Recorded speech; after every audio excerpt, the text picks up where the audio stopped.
97. 97. Conjunctions 4. Conjunções 4. He fell asleep although the TV was on. Ele adormeceu mesmo com a televisão ligada. He stayed a while although it was late. Ele ainda ficou mesmo já sendo tarde.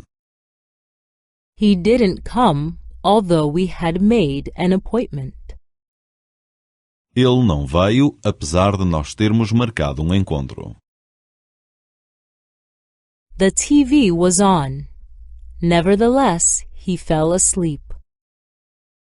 A televisão está ligada. Mesmo assim, ele adormeceu. It was already late. Nevertheless, he stayed a while. Já era tarde. Mesmo assim, ele ainda ficou. We had made an appointment. Nevertheless, he didn't come. Nós tínhamos marcado um encontro. Mesmo assim, ele não veio. Although he has no license, he drives the car. Embora não tenha carta de condução, ele conduz. Although the road is slippery, he drives so fast. Embora a rua esteja escorregadia, ele vai depressa. Although he is drunk, he rides his bicycle. Embora esteja bêbado, ele vai de bicicleta. Despite having no license, he drives the car. Ele não tem carta de condução.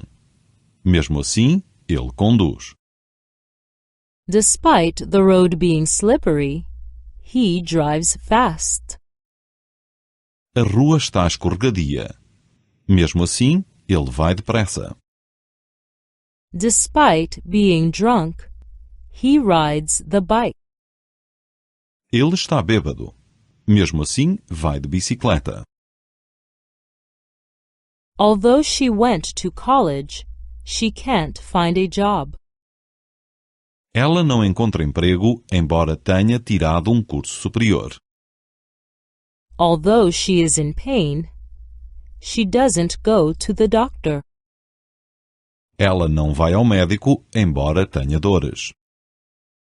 Although she has no money, she buys a car.